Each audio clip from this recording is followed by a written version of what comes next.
Welcome back to your channel. আজকে আমরা আলোচনা করব lesson 3 class 10 West Bengal board the passing away of বাপু এই গল্পটি। তো এই প্রবন্ধটি বা গল্পটি এটি লেখিকা হচ্ছেন নয়নতারা সেহগাল। লেখিকা সম্বন্ধে আমরা আগে একটু জেনে নেব, তারপরে আমরা মূল গল্পে বা আলোচনায় প্রবেশ করব।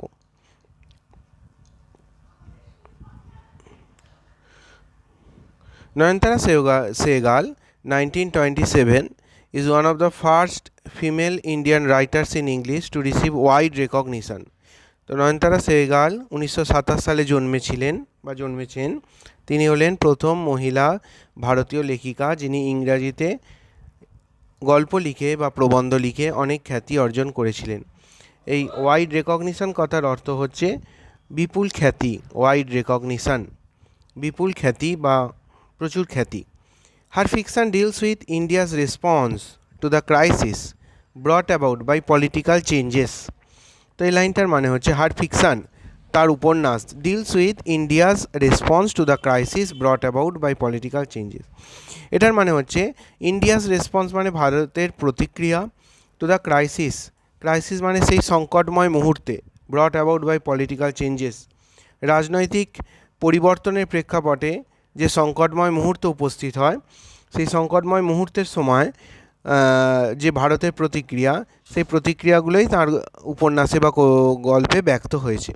আমি আরেকবার বলে দিচ্ছি লাইনটা। Her fiction deals with India's response to the crisis brought about by political changes.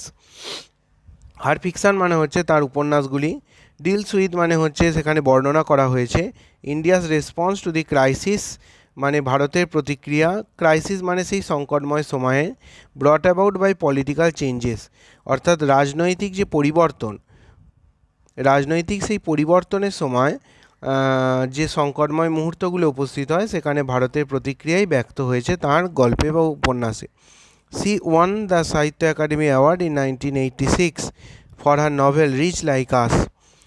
তিনি 1986 সালে সাহিত্য একাডেমি পুরস্কার লাভ করেন তার উপন্যাস রিচ লাইক আস এই বইটির জন্য।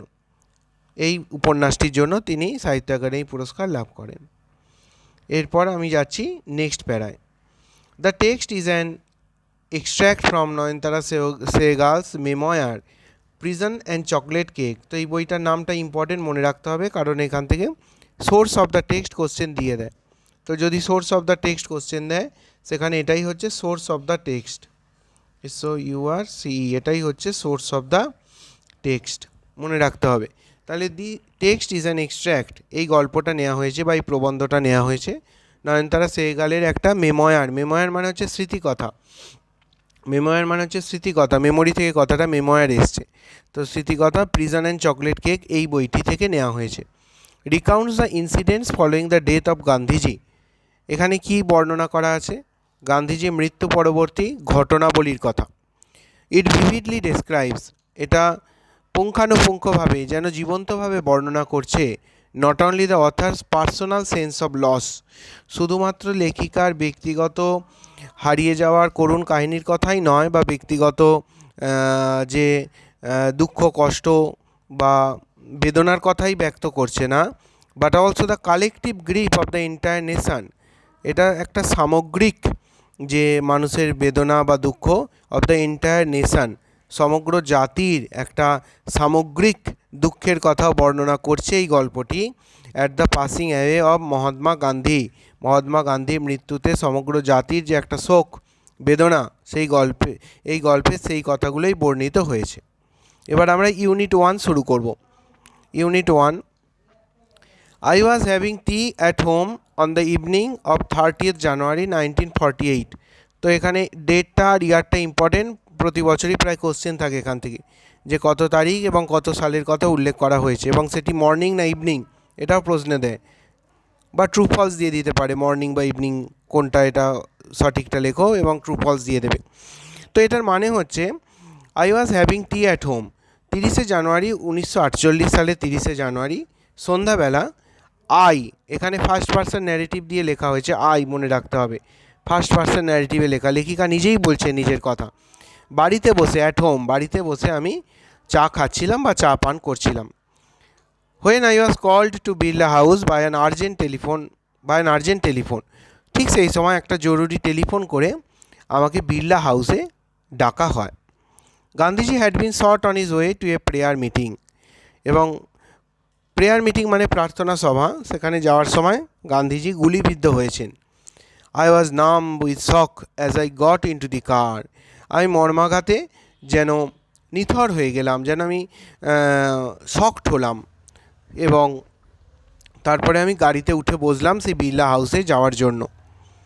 At the Birla house Gandhiji's relatives and followers had gathered round his body. তো এই লাইনটার মানে হচ্ছে বিড়লা হাউসে গান্ধীজির সমস্ত যে আত্মীয় স্বজন আছেন, অনুগামীরা, সবাই তার দেহর চারিদিকে দাঁড়িয়েছিল, তার মৃতদেহের চারিদিকে দাঁড়িয়েছিল। There was silence in the room as Gandhiji breathed his last. এবং গান্ধীজি শেষ নিঃশ্বাস ত্যাগ করার সময় যেন ঘরের মধ্যে একটা একটা নিস্তব্ধতা কাজ করছিল, যেহেতু গান্ধীজি তার দেহ রেখেছেন বা তার মৃত্যু হয়েছে, সেই সময় একটা তীব্র নীরবতা, নিস্তব্ধতা সেই সময় সেই ঘরটিতে পরিবেষ্টিত হয়েছিল।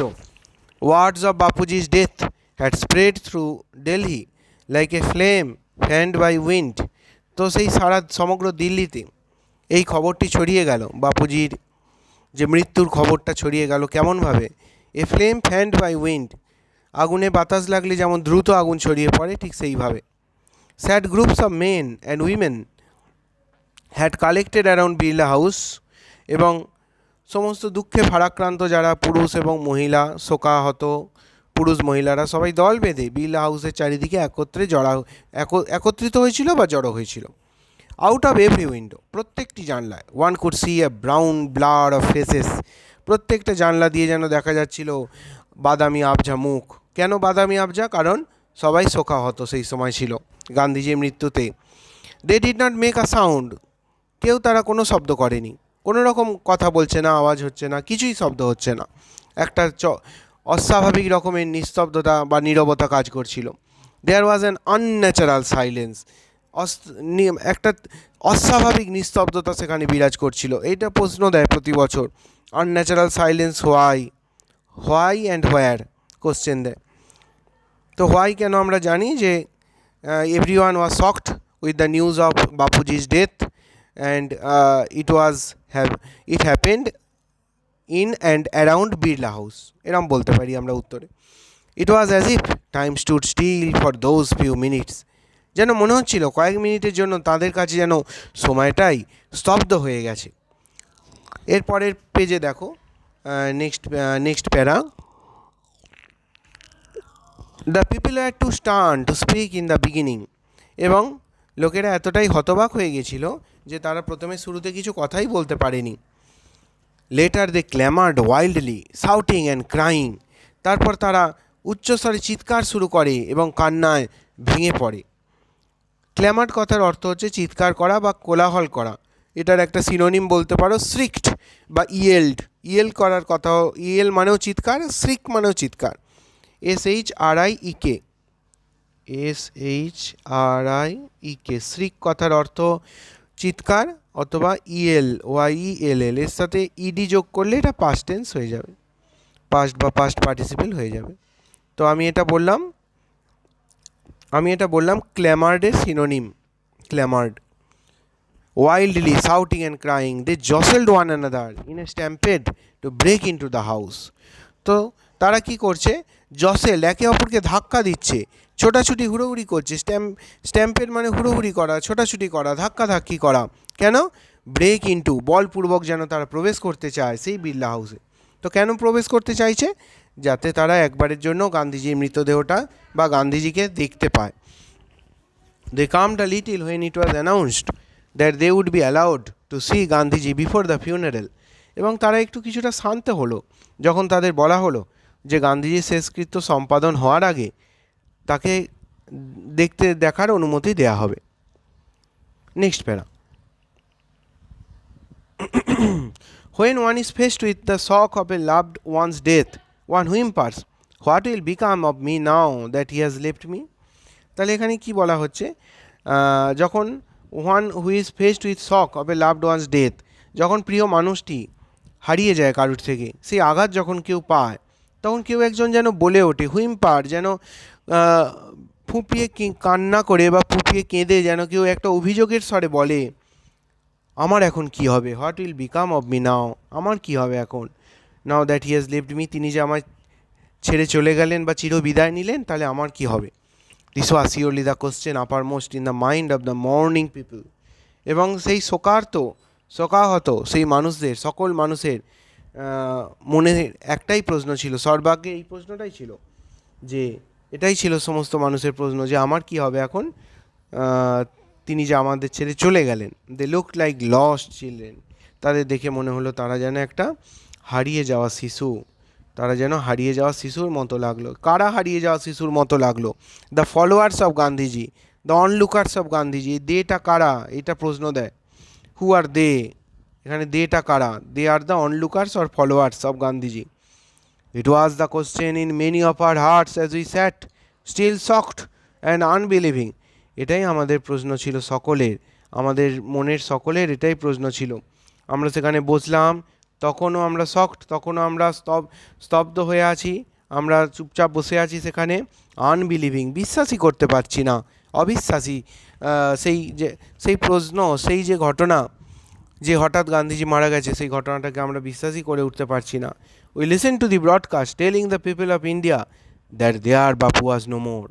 আমরা শুনলাম, রেডিওর ধারাভাষ্যে শুনলাম যে সারা ভারতবাসীকে বলা হচ্ছে যে তাদের বাপু বা বাপুজি আর বেঁচে নেই। তো আজ এই অবধি ইউনিট 1। আমি পরের দিন, নেক্সট দিন আমি ইউনিট 2 নিয়ে আলোচনা করব। তোমাদের কোনো অসুবিধা হলে আমাকে কমেন্ট করে জানাতে পারো।